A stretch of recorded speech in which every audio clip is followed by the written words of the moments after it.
Live from New Delhi, you're watching DD India News Hour, India's voice to the world with me, Deepika, coming up in the next 1 hour. US administration on back foot after Trump's Gaza takeover plan draws global condemnation. UN chief warns Trump against ethnic cleansing in Gaza. Protesters set fire to Bangladesh founder Sheikh Mujibur Rahman's home during Hasina's speech. Argentina to withdraw from World Health Organization following in the footsteps of the United States. And England decides to bat against India in first one-day international at Kanpur. Kohli ruled out due to injury.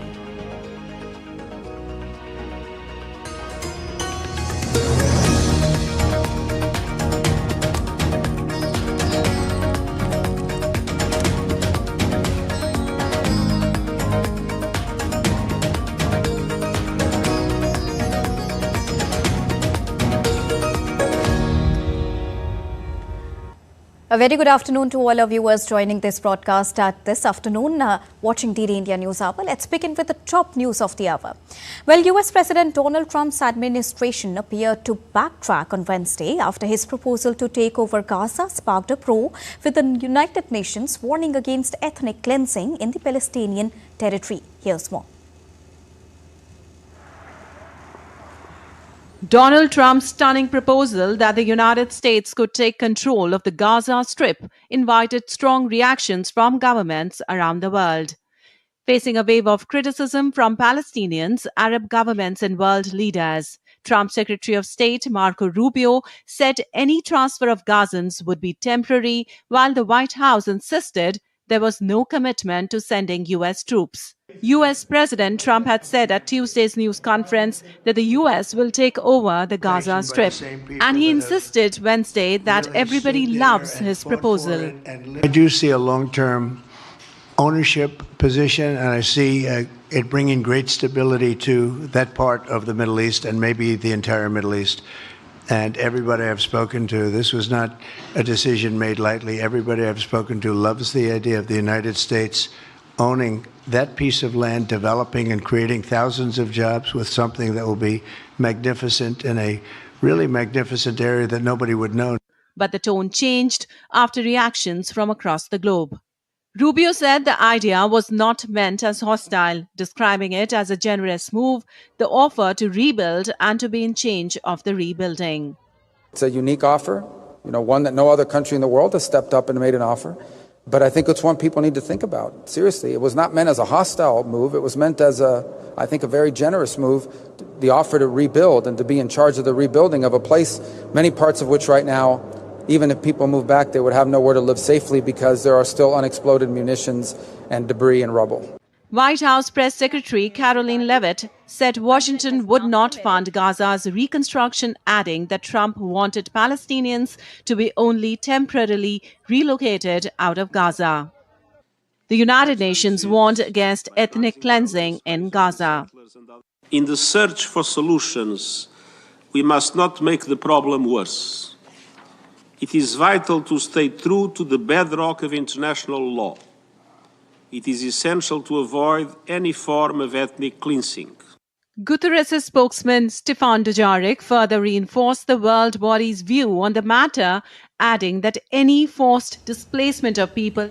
And now let's go live across to Rajya Sabha, where External Affairs Minister Dr. S. Jaishankar is addressing.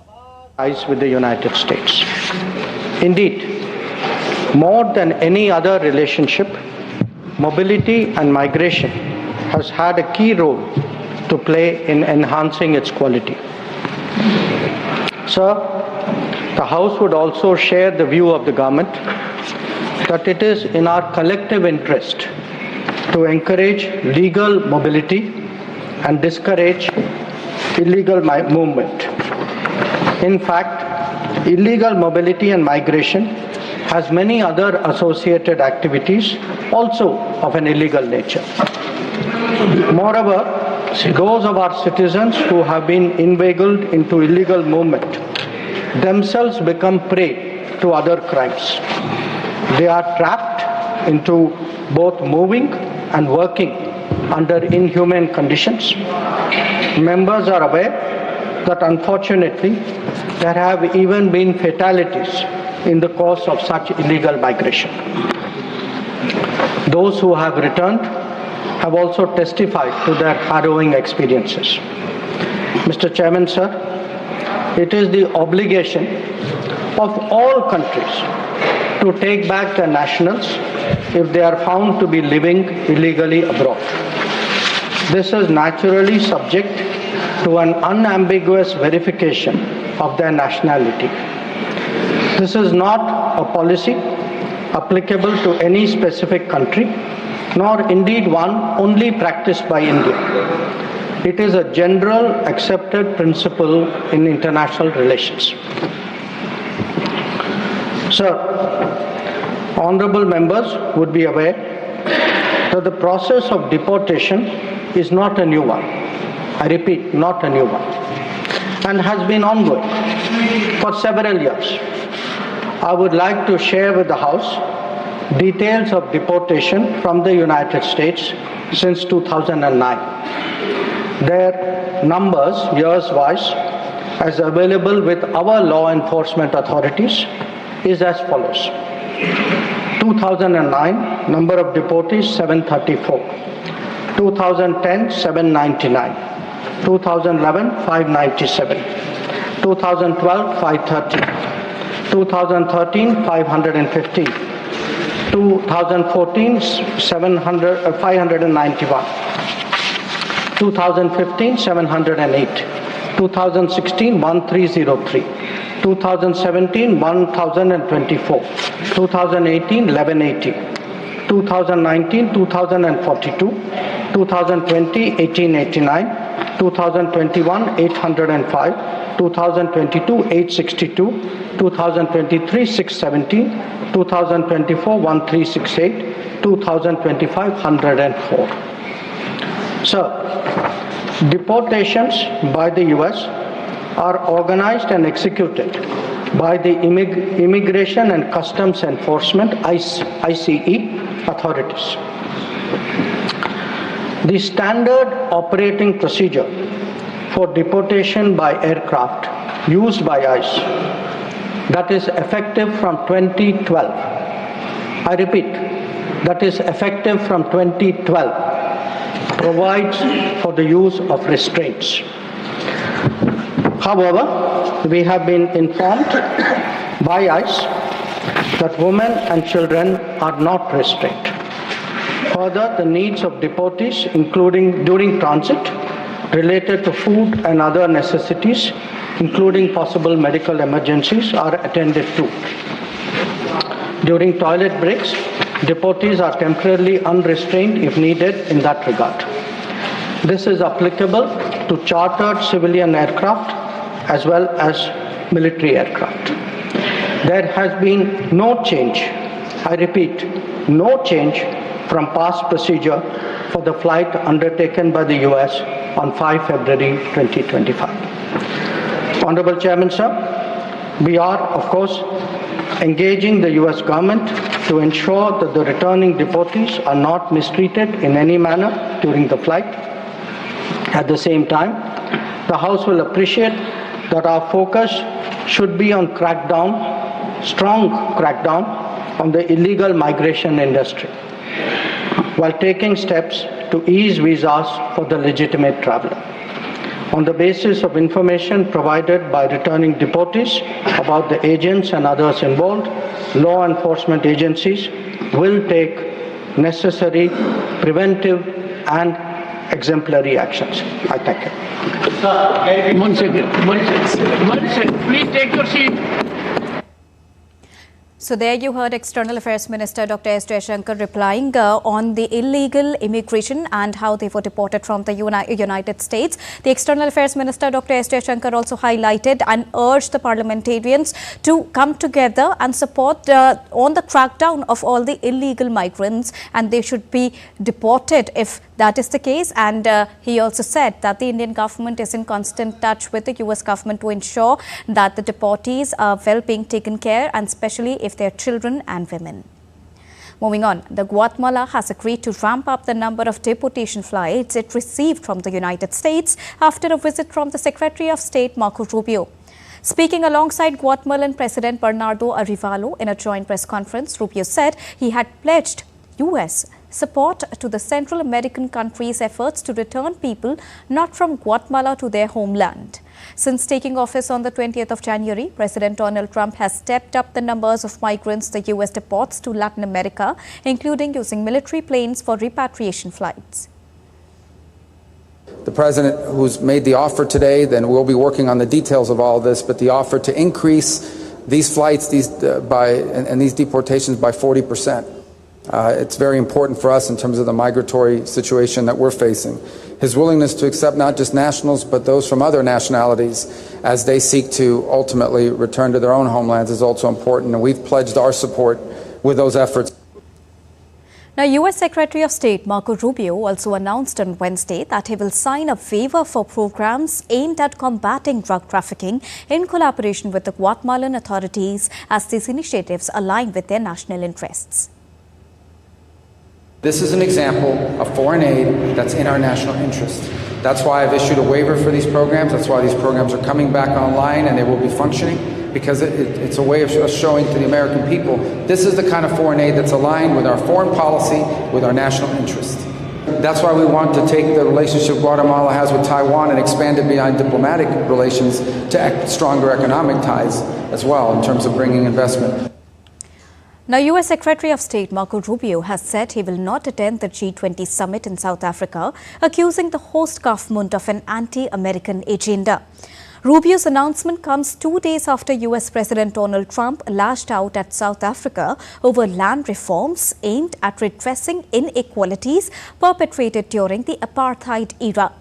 In a post on social media platform X that took on the tone of Trump, Rubio said he would boycott the G20 talks of foreign ministers in Johannesburg scheduled to take place on the 20th and 21st of February. Earlier this week, South African President Cyril Ramaphosa rejected Trump's assertions that South Africa was confiscating land and said he was ready to explain his government's land reform policy to his U.S. counterpart.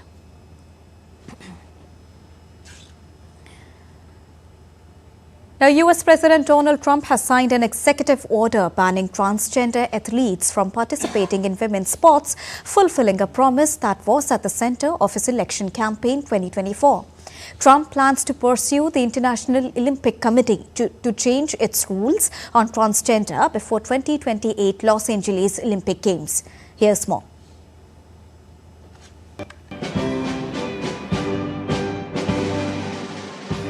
President Donald Trump signed an executive order on Wednesday to exclude transgender girls and women from female-designated sporting competitions and teams. The order directs the Department of Justice to ban transgender girls and women from participating in female school sports. The order allows U.S. government agencies to deny funds to schools that allow transgender athletes to compete on women's teams. The Department of Education would lead investigations into schools to ensure compliance. Under the Trump administration, we will defend the proud tradition of female athletes, and we will not allow men to beat up, injure, and cheat our women and our girls. From now on, women's sports will be only for women. With my action this afternoon, we're putting every school receiving taxpayer dollars on notice that if you let men take over women's sports teams or invade your locker rooms, you will be investigated for violations of Title IX and risk your federal funding. There will be no federal funding. U.S. President Donald Trump's executive order comes in the midst of a long-running legal controversy. Trump said he would now push the International Olympic Committee to change its rules on transgender athletes before the 2028 Los Angeles Games. Trump has also directed Homeland Security Chief Kristi Noem to deny visa applications made by men attempting to fraudulently enter the United States while identifying themselves as women athletes to try and get into the Games. Many states have instituted similar bans in recent years, sparking legal challenges, and Trump's action is likely to face lawsuits as well. Thanks, There Diana. is no federal statute on the issue, but more than 20 Republican-led states have passed laws banning transgender girls from participating in school sports. Bureau Report, DD India. Ukrainian President Volodymyr Zelensky said that Ukraine has significantly intensified its communication with the United States administration. Washington has been one of the biggest suppliers of military aid to Kyiv since its conflict with Russia began almost 3 years ago. Despite this, United States re-elected President Donald Trump has regularly criticized the extent of U.S. help provided to Ukraine. However, Zelensky noted that Ukraine continues to receive military aid from the U.S., but there is no discussion currently about any prospective packages. We have significantly intensified our contacts with the US administration. We are also engaging in quite substantive discussions with our other partners. Ukraine needs real, lasting and guaranteed peace, as well as the means to ensure that Russia always knows what awaits those who wish harm upon Ukraine. We are open to strong diplomacy. That is exactly what we are preparing. And for this, we need the resilience of our warriors, the effectiveness of our army, and the modernization of our forces. Now, Japanese Prime Minister Shigeru Ishiba heads to the United States on Thursday for his first in-person talks with President Donald Trump in Washington. During his visit, Ishiba will be pushing the reassurance on the importance of US-Japan alliance as Trump's America First agenda risks encroaching on the nation's trade and defense ties. Now, Ishiba is also expected to discuss a bid by Nippon Steel to buy US steel blocked by previous President Joe Biden, according to public broadcaster NHK. Donald Trump will meet Ishiba in Washington on Friday, just days after a joint press conference with Israel Prime Minister Benjamin Netanyahu. Ukraine's military has claimed responsibility for an overnight strike on a Russian airfield in the Krasnodar region, triggering explosions and a fire. According to Ukrainian officials, the airfield is a key base for Russian drone operations and aircraft conducting missions over southern Ukraine. The attack is part of Kyiv's ongoing efforts to disrupt Russian military capabilities. We're heading for a short break, but still to come on DD India News Hour. Northern Iraq's Al-Hatba minaret restored using its original brickwork. Brazilians seek respite from heat by visiting beaches. And northern and coastal areas of Japan witness heavy snowfall.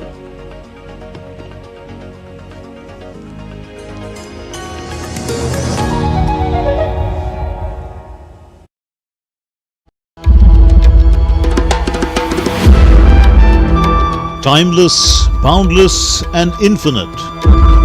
The essence of faith. The soul of Sanatan culture, from the sacred confluence of Prayag, where divinity descends to earth. Witness the grandeur, the devotion, the magic, world's largest cultural and spiritual gathering, with over 450 million devotees expected to attend. Mahakumbh, India's greatest festival of faith. Exclusively on DD India.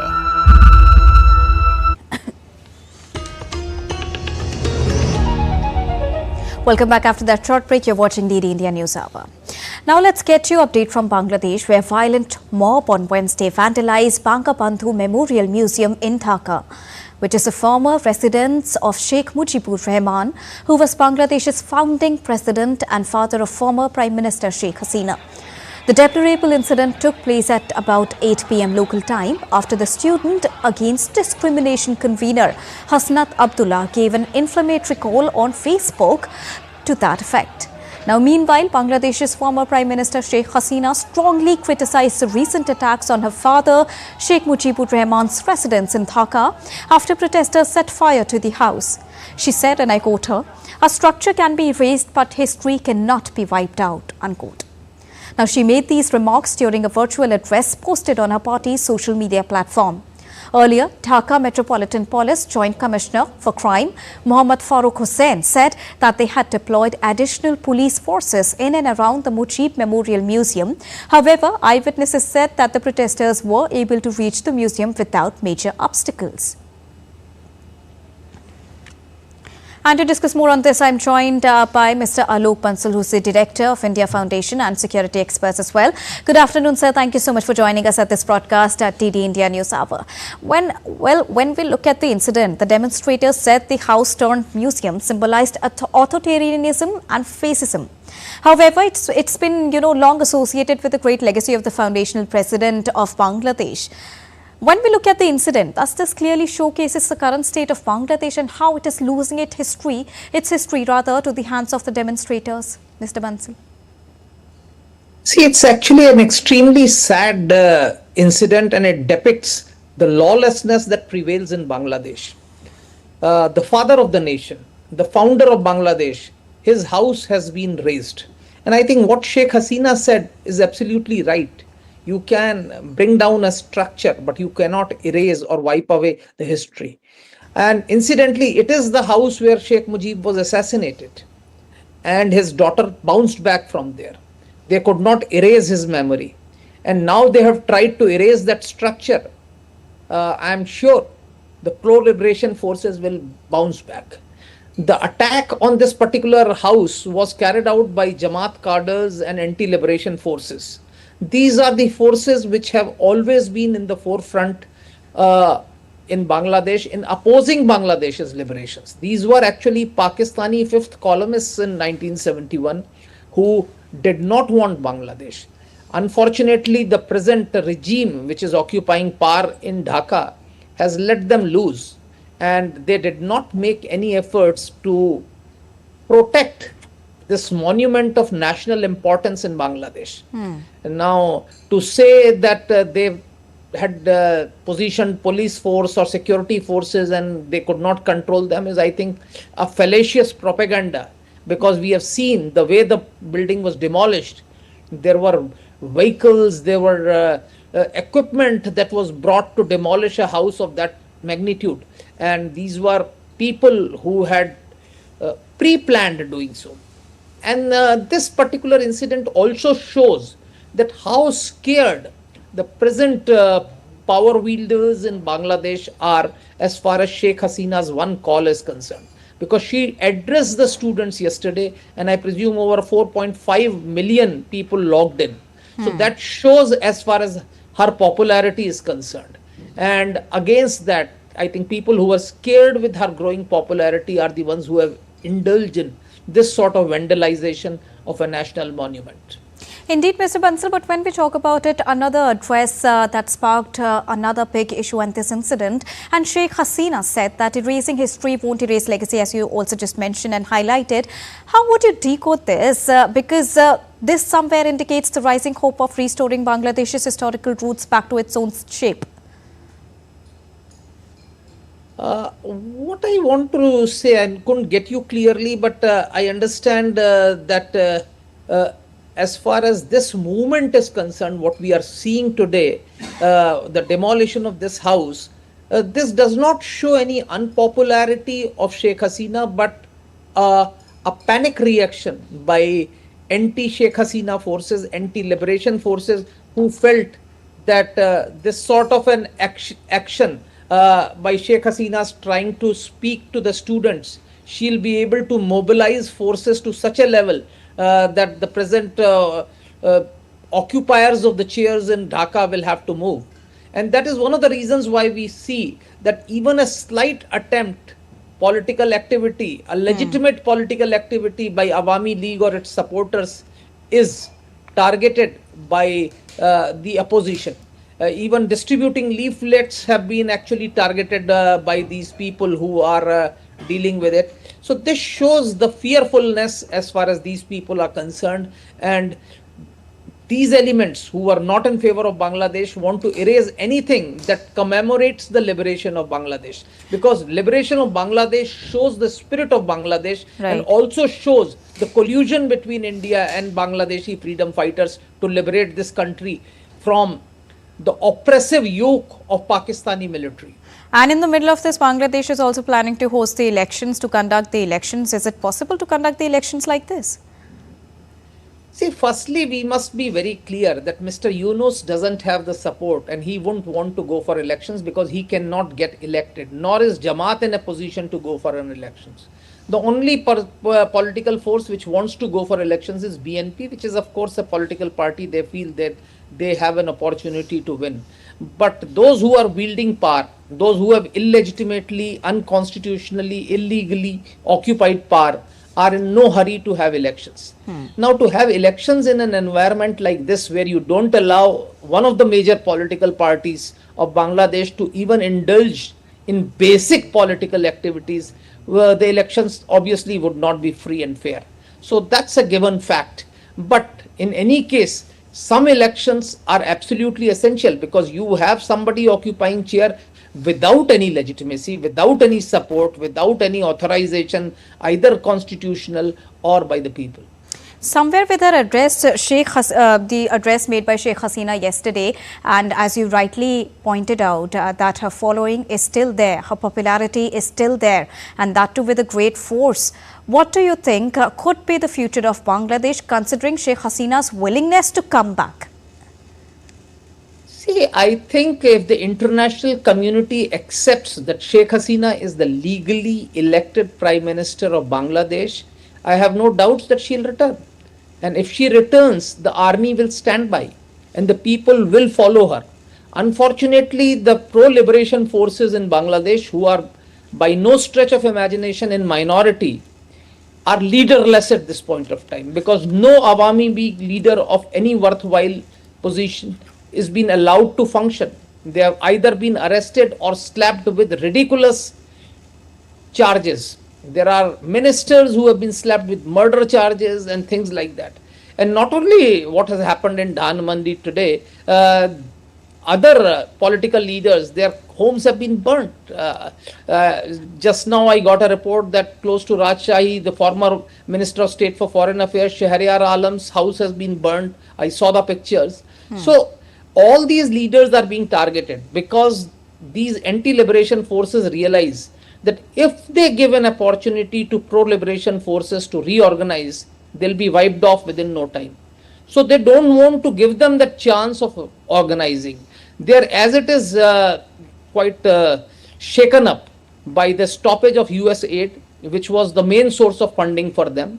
And now with President Trump in power, they are quite shaken up. And I think one decisive statement from India or US saying that they do not recognize this illegitimate government and consider Sheikh Hasina as the Prime Minister of Bangladesh would be enough to bring her back to power. All right. Thank you so much, Mr. Ashok Bansal, for joining us and bringing us a rounded perspective on the ongoing situation. Thank you. Moving on, in a significant escalation of unrest, the M23 armed group and allied Rwandan forces launched a new offensive on Wednesday in the Eastern Democratic Republic of Congo, days before the Rwandan and Congolese presidents are due to attend a crisis summit. And despite announcing the truce for humanitarian corridors, fighting continues with rebels taking over key areas along with the route to Bukavu after they seized Goma last week. Here's more. Democratic Republic of Congo continues to be in severe crisis. Despite statements to the contrary, M23 rebels have sustained their thrust deeper into Congo, seizing control of areas in eastern part of the country, defying the ceasefire they declared for humanitarian aid. The capture of Nyabibwe has taken the rebels a step closer to the provincial capital Bukavu and has displaced hundreds of thousands of people and fanned fears of a wider regional war. Uganda has deployed more than 1,000 extra soldiers into East Congo in the last week, raising its numbers to about 4,000 to 5,000. Uganda has been helping Congo fight the Islamist allied defense forces since 2021. Congo's communications minister, Patrick Moyaya, stressed the priority of Ugandan soldiers in the area was to fight the ADF through combat against M23, and deploying Rwandan soldiers was also possible. A Congo military court issued an international arrest warrant for rebel leader Nanga on Tuesday, accusing him of war crimes and treason. Congo has accused Rwanda of using the M23 to pillage valuable mineral deposits. Rwanda says it is acting in self-defense and to protect ethnic Tutsis. The United Nations said that the battle for the key city of Goma had left at least 2,900 people dead. So far, 2,000 bodies have been collected from the Goma streets in recent days, and 900 bodies remain in the morgues of the Goma hospitals. We do not think that that number would not go up. We expect this number to go up. And there's still many decomposing bodies in certain areas. The Catholic and Protestant churches want to meet political leaders, including the M23, in order to give a renewed push to peace talks. In Congo's capital, Kinshasa, lawmakers held closed-door session to discuss the crisis. Rwandan President Paul Kagame and his DRC counterpart Felix Tshisekedi are due to attend a summit of the 8-country East African Community and 16-member Southern African Development Community in the Tanzanian city of Dar es Salaam on Saturday. On Friday, the UN Human Rights Council will convene a special session on the crisis at Kinshasa's request. Anambika Pandey's report, DD India. Well, Argentina has announced that it plans to pull out of the World Health Organization, following in the footsteps of the United States, which announced its exit from the UN agency last month. Argentina's President Milei, who considers Trump a close ally, ordered the country's exit in response to differences regarding World Health Organization's management of health issues, particularly its handling of the COVID-19 pandemic. The two leaders have each criticized the World Health Organization for its handling of the COVID-19 pandemic. A spokesman for President Milei said that decision to exit the WHO was triggered by differences regarding health management, especially during the pandemic. He said WHO guidelines at the time led to the largest shutdown in the history of mankind.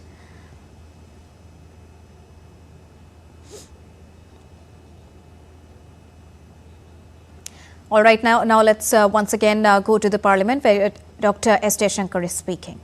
Are we making an effort, which Honorable Member Tirchi Siva asked?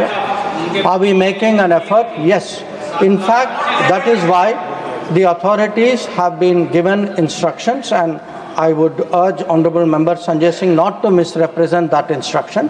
They have been given instruction to sit with every one of the returnees, find out how did they go to America, who was the agent, how did this illegal industry happen, how can we take precautions so that this does not continue.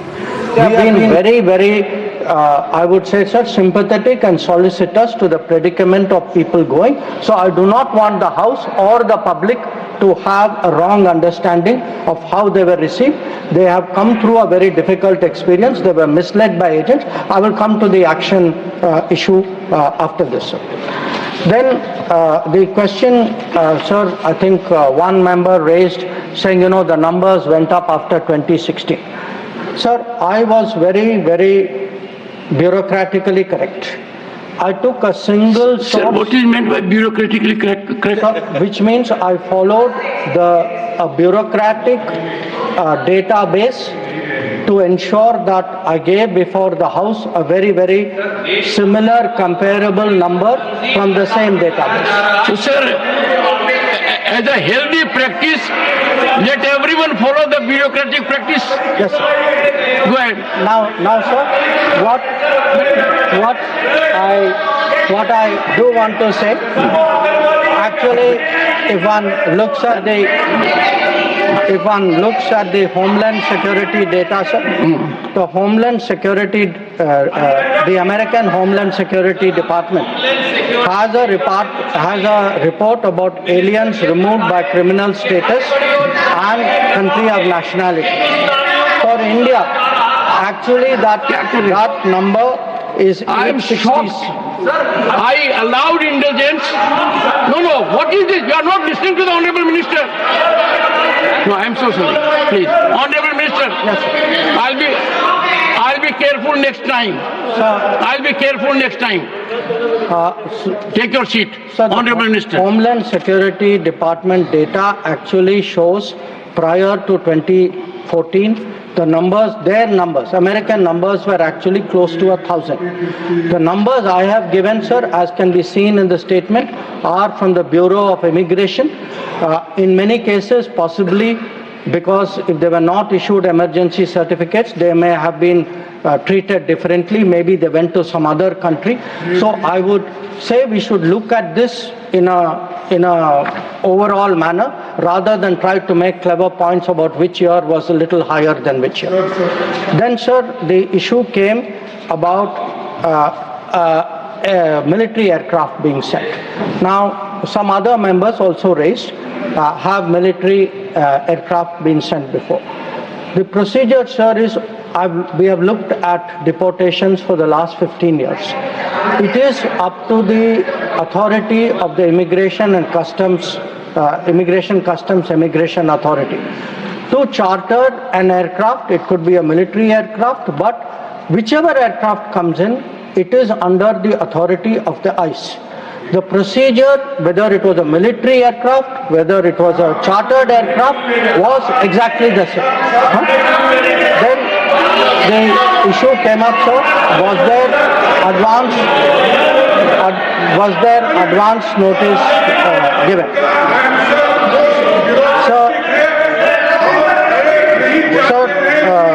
The only what the minister says goes on record. Please go ahead. Advance notice was given. The advance notice was given, and there was consular access done. We had checked all the procedures. Then, sir, the issue was raised, do they have property? We are not aware that they have property, but if they have anything, we will be responsive to that. We do not, sir, have data on illegal immigrants, and the issue about student visas being cancelled does not apply to immigrants. Thank you, sir. Beautiful. Shri, well, all we can say about the statement of the Honorable Minister is he has been very comprehensive and responded to all issues raised. Shri Abdul Wahab, 5 minutes, not present. All right, so those were the live visuals from the Indian Parliament where External Affairs Minister Dr. S. Jaishankar was addressing all the questions raised to him on a statement made on the illegal immigrants and their deportation from the United States. And to get us more on that and the top highlights, the underpoints, important points of this entire address, I'm joined by DD India correspondent on Foreign Affairs, Amritpal Singh from the newsroom. Good afternoon, Amritpal. Now, how important the statement becomes when we talk about the illegal immigrants deportation from the United States, which is being procedurally done as quoted by the minister himself during the address, Amrit? I think it was a very important statement. It was a very important issue raised by the opposition and the members of parliament today, that if Indians were indeed handcuffed and brought, so it is a matter of concern, and it amounts to a sort of violation of the human rights, and it's a kind of mistreatment.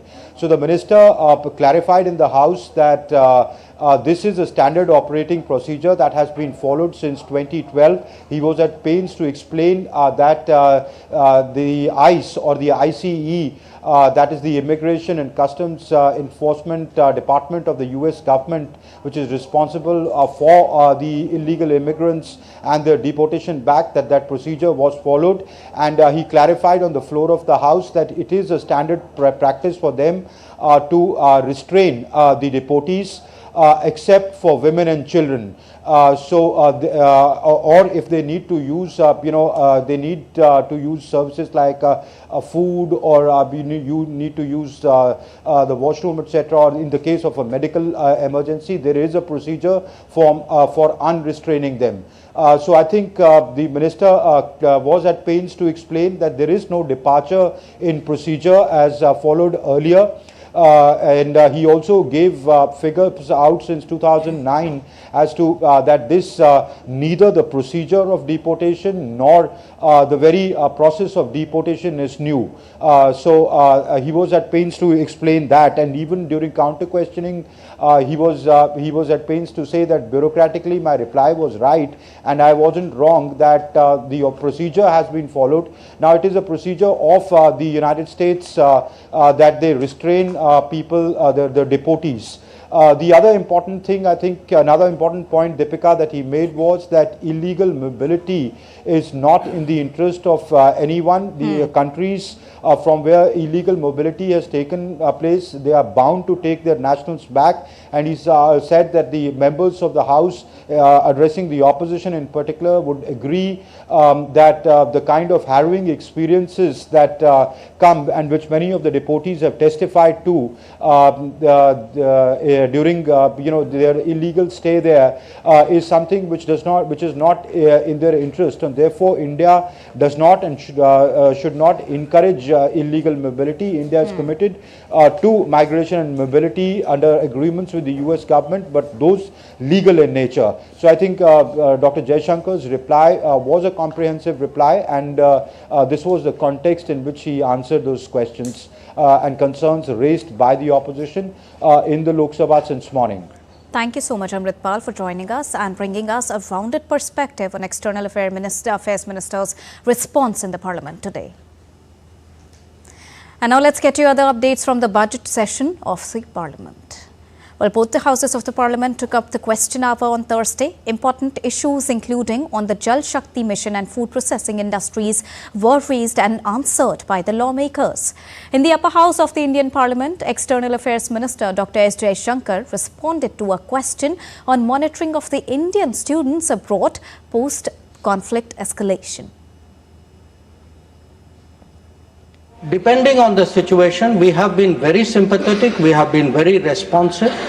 All embassies and all ambassadors have been told to take a special interest in the welfare of students. Whenever there is a situation, another example in my answer is that of Israel. There were about 900 students at the time when the Hamas attack happened. We brought back many of them. The welfare of students is something very close to the government's heart. Every embassy today is very proactive in that regard. Meanwhile, at around 4 p.m. local time today, Prime Minister Narendra Modi will be speaking in the Rajya Sabha, replying to the discussion on motion of thanks by President of India Draupadi Murmu. The President addressed the joint sitting of both the houses of the Parliament on the 31st of January. And to get us more on this, I'm joined by DD India correspondent from the Indian Parliament, Dipendu Mondal. Good afternoon, Dipendu. Now, once again, Prime Minister Narendra Modi is expected to reply, and this time at the Rajya Sabha. What are the top expectations, considering that he already addressed the Lok Sabha a day before? Well, Deepika, that's right. The Prime Minister will reply in the motion of thanks to the President's address at about 4 p.m. in the upper house, which is the Rajya Sabha.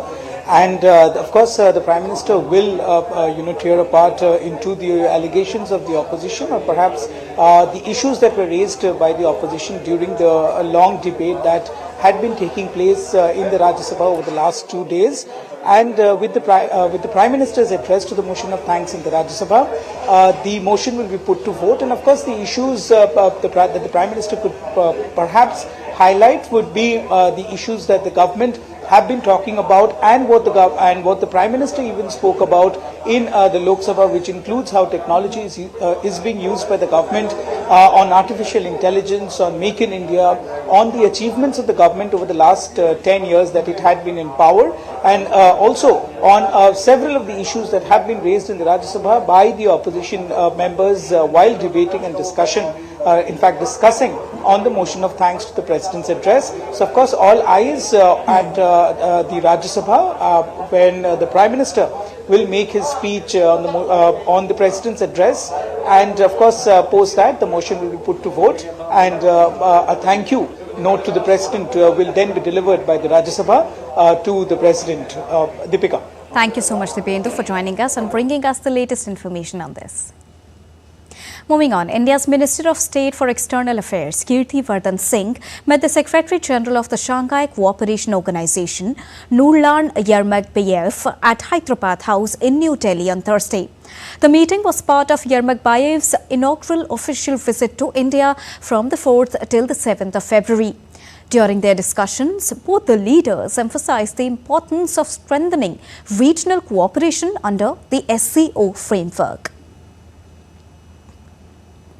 President of the 79th session of the UN General Assembly, Philemon Yong, is on a 4-day visit to India. During his visit, Yong laid wreath at Rajghat, and then he will pay a courtesy call on India's President Draupadi Murmu as well.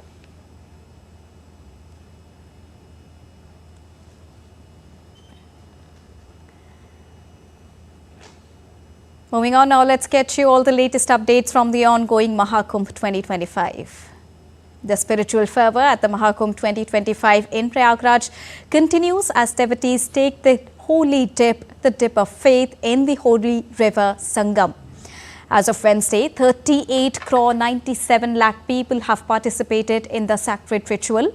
Mahakumbh 2025 is setting a new benchmark in event while also delivering a message of unity and cultural heritage. Alongside the Bhagavad Katha recitations, the fair is also hosting diverse cultural programs. Mahakumbh 2025 in Prayagraj continues to experience a massive influx of devotees, solidifying its position as the largest religious gathering across the world. With millions attending it daily, authorities are on a high alert, enforcing stricter security and crowd management measures to ensure safe and smooth experience of all the devotees. DD India correspondent Prasar Bharati gets us more. Take a look. This is Mahakumbh 2025, the largest religious and peaceful gathering on the planet, where around 38 to 39 crore people and devotees have taken holy dip in the Triveni Sangam, which is the confluence of river Ganga, Yamuna and Saraswati.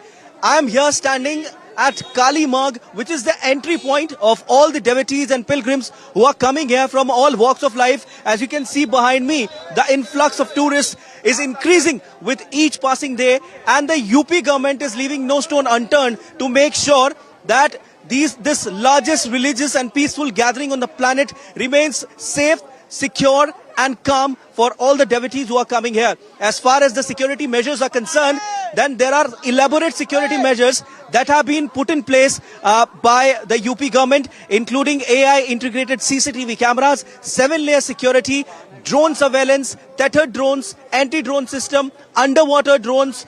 It's a new technology which has come in. It can show you the real-time images even after going 100 meters inside the waters to make sure that everything inside the waters even remains peaceful, calm and secure. Yesterday, Prime Minister Narendra Modi also visited Prayagraj, and he took sacred dip in the Triveni Sangam and also performed rituals, puja and aarti.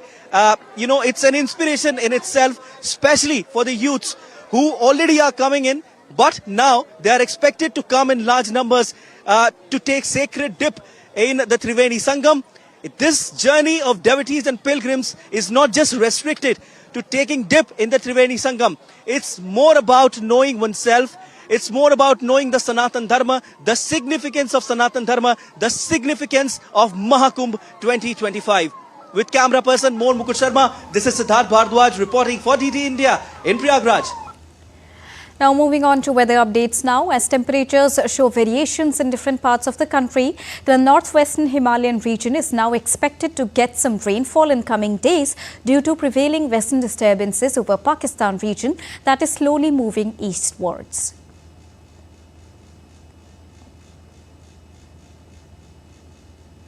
Snowfall is predicted for next few days over the northern region, specifically the hilly states, with temperatures showing a dip by 1 or 2 degrees Celsius. IMD scientist Soma Sen Roy talks about it in detail. Take a listen. पूरे देश का अगर बात करें तो जैसे बताया कि रेनफॉल का कोई खास आसार नहीं है, सिर्फ वेस्टर्न हिमालयन रीजन में जारी रहेगी 8 तारीख से लेके, मगर टेम्परेचर्स का अगर बात करें तो परसों सुबह से वो बढ़ने लगेगी अगले 3 से 4 दिन में 2 से 3 डिग्री बढ़ने की संभावना है। दिल्ली का भी यही स्थिति रहेगी, टेम्परेचर्स धीरे धीरे बढ़ने लगेंगे दिल्ली में। The rising summer temperatures have driven people in Brazil towards beaches to seek respite. Both tourists and locals were seen visiting beaches during night time to cool off. Temperatures have been recorded as high as 38 degrees Celsius on Thursday and are expected to rise by 1 degree further. With local weather forecasts predicting the intense heat to continue, people are expected to continue visiting beaches at night time for some relief. The northern and coastal areas of Japan witnessed heavy snowfall for 2 successive days, with many parts blanketed by snow, causing traffic disruptions and airport closures. At many places, people could be seen climbing snow-laden mountains to reach their hotels due to the bad weather condition. Japan's weather department has warned of more severe weather in coming days. A strong winter pressure pattern is expected to continue, and heavy snowfall to last through Thursday in wide swathes of areas including western and southern Japan.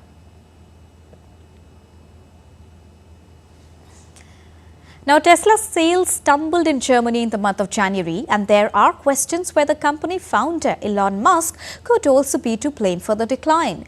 Joining us with more on that is DW correspondent Chiponda Chimpelu in Berlin. Chiponda, tell us more on this, and also just how Elon Musk has been meddling in European politics so far. Chiponda. Thanks for having me. Tesla's sales were down 59.5% in Germany last month compared to January last year.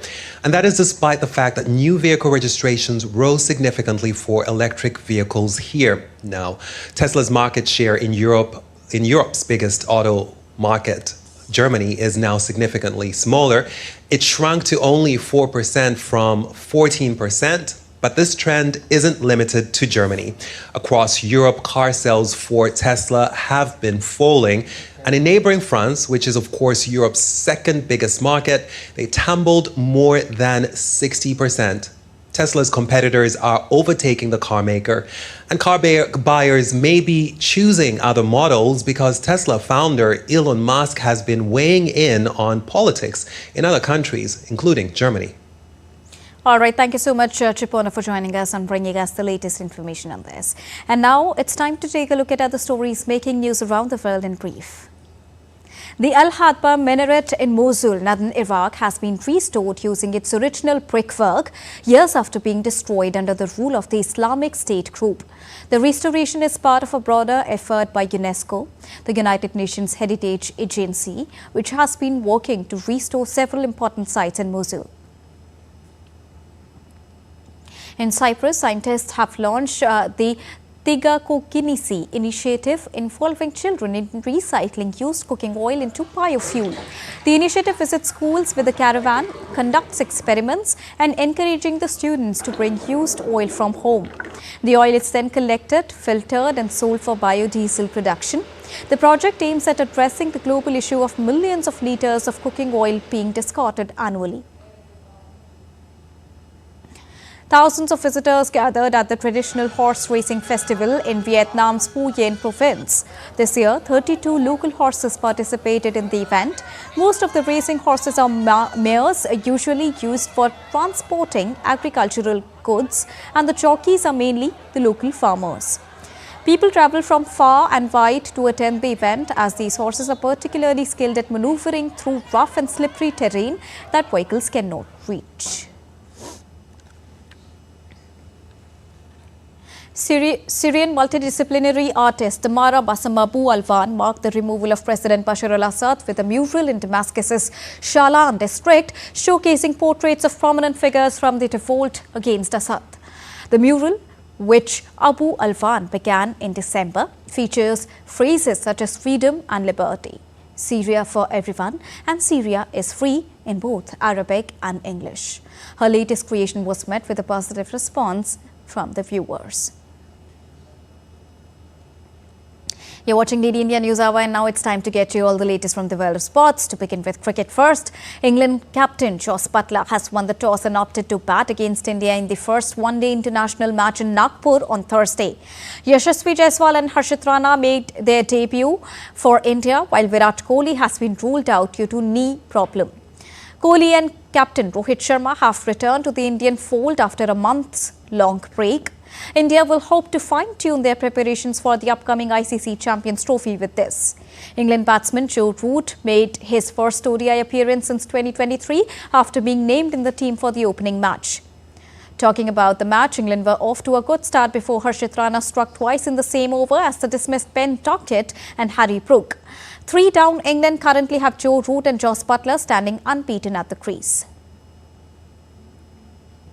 Australian all-rounder Marcus Stoinis has retired from one-day international cricket with immediate effect to focus on T20 format. He's also pulled out himself out of Champions Trophy squad. Stoinis was a member of Australia's World Cup winning squad in 2023 but was dropped in favour of Marnus Labuschagne for the semi-finals and the decider against India. Stoinis earned a spot in the Champions Trophy squad for the tournament, co-hosted by Pakistan and the United Arab Emirates. All-rounder Mitchell Marsh has already been ruled out of the tournament with a lower back problem, and captain Pat Cummins is unlikely to feature due to an ankle problem. In football, Newcastle United have reached a second League Cup final in 3 seasons as they overwhelmed Arsenal by 2-0 on Wednesday to complete a crushing 4-0 aggregate victory. Arsenal surprisingly beaten 2-0 at home in the first leg, and their fate was sealed when Anthony Gordon punished a defensive error to put the hosts in cruise control. Newcastle, who have not won a major trophy since 1955, will play either Liverpool or Tottenham Hotspur in the Wembley finale next month. Tottenham hold a 1-0 lead ahead of Thursday's second leg match. In tennis, Italian qualifier Mattia Bellucci handed world number 7 Daniil Medvedev an early exit from the ongoing Rotterdam Open.